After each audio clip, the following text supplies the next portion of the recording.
Bon, vous l'avez compris, l'après-rentrée, super journée. Tout le reste de l'année, c'est l'enfer. Bon, déjà, on arrive au travail tous les jours. Tous les jours, soyons sérieux. Quand j'arrive au travail. Ça va, je suis malade, ça se voit pas. Quand j'arrive au travail, je vois écrit ça. Liberté, égalité, fraternité sur un collège. C'est comme si on mettait ça sur une prison ou un commissariat.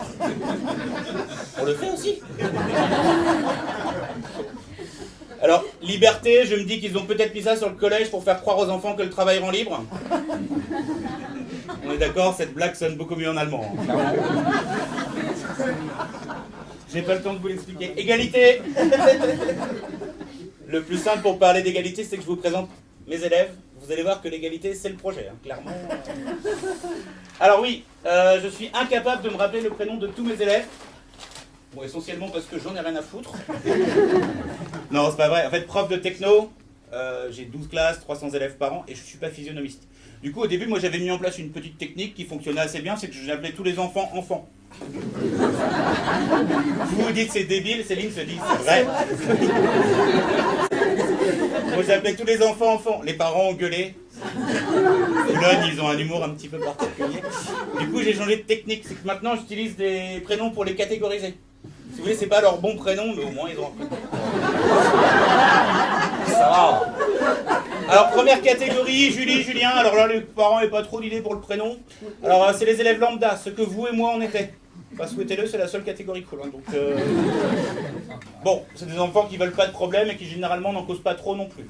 Alors, à mon époque, quand j'étais élève, ça représentait à peu près 90% des élèves. Aujourd'hui, on est plus autour de 50%. Cette catégorie-là, ça va. Les autres. Joseph. Alors, Joseph, c'est un enfant très gentil. Mais un peu lent. Tu sais, il a tendance à croire tout ce qu'on lui dit sans rien analyser. Ça fait un peu plus de 2000 ans que ça dure. J'ai fait mes communions, je sais ce que c'est. Aujourd'hui, Joseph s'appelle plutôt Kevin, Brian ou Brandon. C'est pour un bon indice. Alors, petite particularité, hein, comme 15% des élèves qui arrivent en 6e, Joseph ne sait pas lire. Mais bon, pour un prof, c'est cool. Hein. On le fout au fond de la classe, il végète. Un jour, j'étais en train de motiver un gosse. Je vous montre comment j'ai fait. Je vous montre comment je fais pour motiver un élève.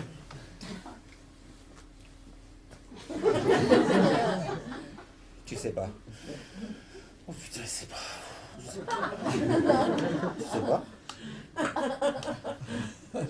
Joseph, va me jeter le chewing-gum, s'il te plaît. Ben, j'ai pas de chewing-gum. Joseph, je te vois, t'es en train de mâcher un truc. Ben, t'es pas un chewing-gum. Et là, le gosse me sort une cartouche d'encre. Pleine. Joseph, tu sais que si tu mords la cartouche, la bille va se barrer, tu vas te retrouver avec de l'encre plein la bouche. Ouais, je sais. Ça arrive souvent. Ça vous pose un petit peu le niveau de la réflexion. Ce genre de gosse, je me refuse à les punir. Je considère que la vie s'en est déjà chargée. Charles-Henri ensuite. Alors Charles-Henri, c'est la version riche de Joseph. Ceux qu'on appelle parfois les fins de race. Vous voyez? C'est-à-dire que lui, il sait lire, mais il comprend pas ce qu'il lit. Par contre, il y a un truc qu'il a bien compris, c'est que papa et maman vont faire un petit chèque ou un gros pour lui acheter un diplôme. Et quand un enfant de 13 ans a compris ça, c'est comme s'il avait un petit panneau lumineux sur le front avec écrit « Je t'emmerde ». Mais dans le système actuel, c'est lui qui a raison, clairement. Ensuite, mon chouchou, GG. Alors GG, c'est pas le diminutif de Gérard, hein. Non, c'est les initiales GG pour Guy, Georges. C'est un sociopathe de très haut niveau. Il a 17 ans en 6e, il mange ses cheveux comme ça, et il fait chialer les petites filles en disant « Je vais te saigner comme une truie ». C'est des pépites, hein, on n'en croise pas souvent, malheureusement.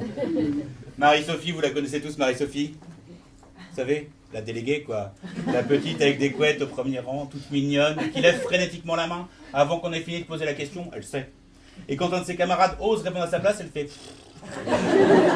Et le pire, c'est qu'elle pense être bien vue. Petite connasse.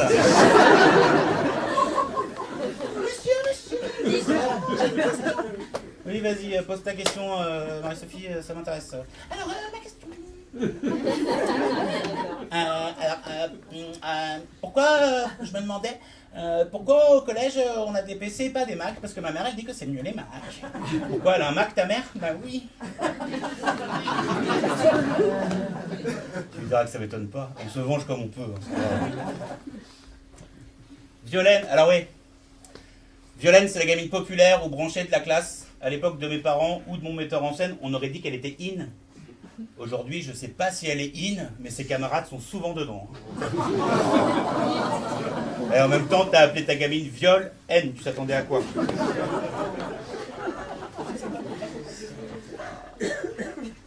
Voilà, vous connaissez mes élèves? Ah, il manque Octave. Merci Marie-Sophie. Oui. Il y a vraiment une règle absolue, on ne peut pas lutter contre sa nature, quoi. Et même quand il y a 3 personnes dans la salle, hein, il y a quelqu'un qui prend ce rôle de Marie-Sophie. Oh, Octave, sans faire exprès, j'avais oublié. Alors Octave, comme par hasard, même prénom que Maurice Richard, comme par hasard. Alors Octave, c'est un enfant peut-être un peu plus intelligent que la moyenne, mais l'école, ça l'intéresse pas du tout. Lui, il vient pour draguer et fumer des pétards. Alors, je n'ai rien contre les élèves qui fument des pétards, je trouve ça formidable. Laissez-les faire, ils sont beaucoup plus calmes. Moi, ça m'arrange. Non, ce qui m'embête avec cet élève, c'est que, vous savez, quand on est prof, parfois on pose une question, personne lève la main. On est seul au monde. On voit dans le regard d'Octave que lui, il a la réponse. Bon, la deuxième chose qu'on voit dans son regard, c'est que... Non, mon pote. Non, je vais pas lever la main pour t'aider. Alors c'est du vocabulaire un petit peu technique, hein, c'est du jargon de prof, mais en salle des profs, on dit qu'Octave est un gros connard. Bah arrête, ça va. Peut-être quand même. Putain, je vois mieux le rouge quand... Voilà, alors, pour l'égalité, clairement, vous repasserez. Pour la fraternité, liberté, égalité, fraternité. Je me rappelle où j'en suis, ça va. Pour la fraternité, franchement, si on accepte les 10 bagarres par jour, les vols, les insultes, le harcèlement, la fraternité, ça va. Si le seul truc peut-être un peu fraternel, c'est les enfants, quel que soit leur sexe, qui s'appellent mon frère, ils sont tous frères. J'ai vu une fois 2 gamines, des petites blondinettes. Vas-y, va niquer ta mère, mon frère. Faut faire. Non mais niveau vocabulaire, les gars. Une fois j'étais en train de dire à un gosse, toi t'as de la chance que j'ai pas te mettre une gifle, hein, genre Charles-Henri, bah, comme par hasard. Pour ça aussi, il y a une jurisprudence. Il y a 5-6 ans, il y a un prof qui a eu une brillante idée, il a mis une gifle à un enfant, le papa était gendarme, bon, il y a eu un procès, c'est 500 € la gifle. Et ben, je peux vous dire que dans le cas de certains gosses, ça les vaut. Clairement, t'économises et tu t'échauffes la main. Donc je dis ça et la gamine derrière me dit « Monsieur, c'est quoi une gifle ?» Bon, quand c'est des trucs faciles, j'essaie d'en faire en sorte qu'ils s'entraident. Bon, vas-y, toi, explique-lui ce que c'est une gifle. Une gifle, c'est comme une bifle, mais avec la main. Ah d'accord, merci, 13 ans, tu sais. En même temps, il est au téléphone avec la 4G, il faut pas s'étonner s'ils s'en servent. Hein. On n'avait que le catalogue de la Redoute. Voilà pour ce Non mais niveau vocabulaire, les jeunes, je vous ai préparé un deuxième kit de survie parce que c'est quand même important que vous sachiez. J'ai pas mon pointeur laser. Alors... La première liste de mots, Bédave, Bicrave, Poucave, Bouillave. Fameuse famille des mots en ave. C'est les verbes du 6e groupe. Non, en fait, ça vient du manouche. Alors, Bédave. Je suis prof de techno, je sais que les pointeurs laser, ça ne fonctionne jamais.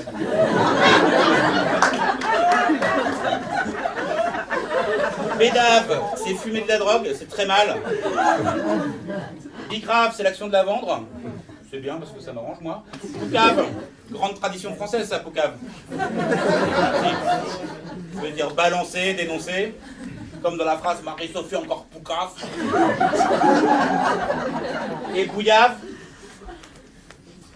Bouillave, ça veut dire pratiquer le coït sans ménagement ni préliminaire.